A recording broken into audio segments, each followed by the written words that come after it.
with, looking at the toxins that they present in my body. Not now, not ever. I have patients tested in 1985. They were all advised to take treatment, but they declined the treatment for different reasons. Because they didn't want to take toxic drugs because they were feeling well at that time. And how are they doing today? They're still living. Healthy? Yeah. Once we came to the conclusion that this was the drug that was causing this problem, irregardless of what the HIV was going to do, she was going to come off the drug no matter what. If taking her off the drugs meant that she could sleep through the night and be happy for 6 months, that would be worth it, rather than live in agony for 2 years or 12 months. You hear a lot of doctors, you hear a lot of educators in AIDS, you hear a lot of people talk about it is probably the drugs that are going to kill us before the disease does.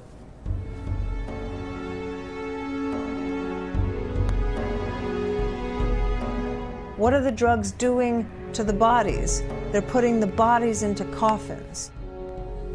Before my sister started taking the drugs, she was healthy. After she started the drugs, she developed an allergic reaction, which made her look like a patient with full-blown AIDS. She was admitted to the hospital. She continued to spiral down. And within 37 days from her first date of taking the medicine, she was gone.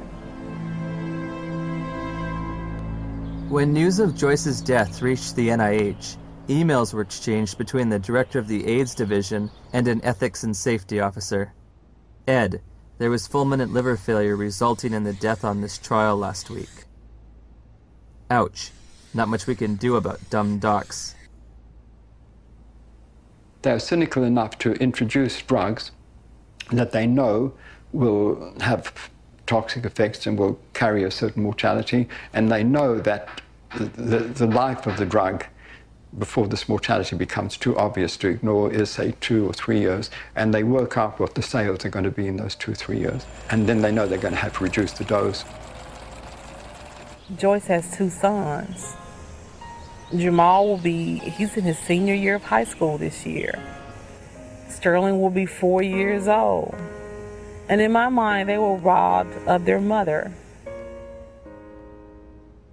If someone's going to be giving me a diagnosis of certain death in 5 to 7 years, I want scientific proof. This isn't a religion.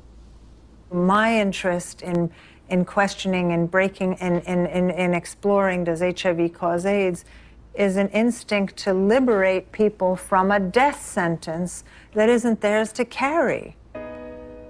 After we took Lindsay off AZT, her weight did go up. Within a couple of days, the leg cramps went away. And her physical body seemed to be doing pretty well, but it was like she was disturbed. She was agitated very easily.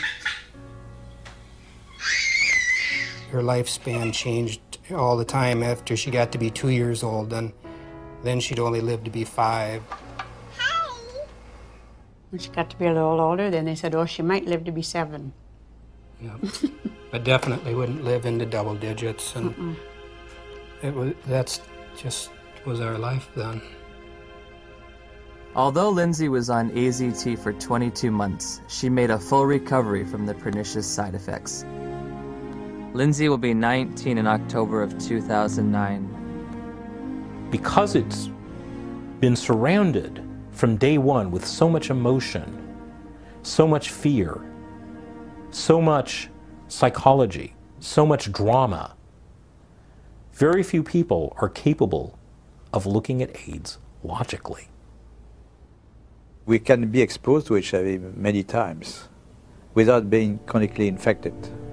Our immune system could get rid of the virus within a few weeks if you have a good immune system. If you have a good immune system, then your body can naturally get rid of HIV. Yes. If you take a poor African who's been infected and you build up their immune system, is it possible for them to also naturally get rid of it?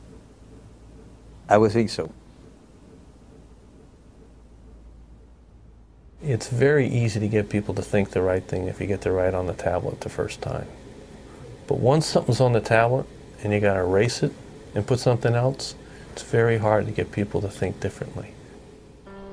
The victims of HIV and the dedicated professionals combating it deserve our sympathy, compassion, and respect. However, at journey's end, I find myself perplexed, bewildered at times with an overall feeling of dismay and sadness. I found a research community in disarray over the most fundamental understanding of HIV, all the while presenting a monolithic public posture of authority and certainty.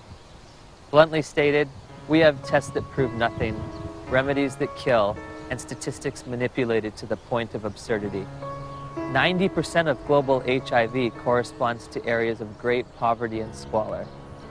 Ironically, while we may have been pursuing a phantom killer, a shape-shifting assassin, perhaps the real enemy has been hiding in plain view, clear as day, and as old as time.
We can be exposed to HIV many times without being chronically infected.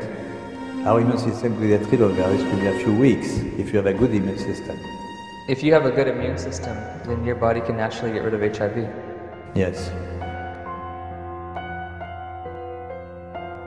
How can we say that HIV is the cause of AIDS when we don't know, based on current tests, whether or not anybody diagnosed positive actually has HIV? Some people are very fortunate, they don't have these side effects, but many people do. So prolonged treatment is impossible. Called CD4 helper T cells. What the fuck's he mean? What's it? It uses its membrane. What does he mean? But then no fact. Where is he coming from? There's called factors for everything. To the membrane of the cell. There, that cell virus grows and makes more of the cells. Gallo isn't going to change that. It's out in the circulation. Finds other CD4 cells. He's going to remember the fact there is an ongoing battle. Cells die, the body will replace those cells that die, but there's not an infinite capacity. The cofactors is important. This really battle between HIV how people get ill, why they get ill. What is asked of an AIDS journalist is to deny an existing reality, which is a strong, growing body of dissent on a scientific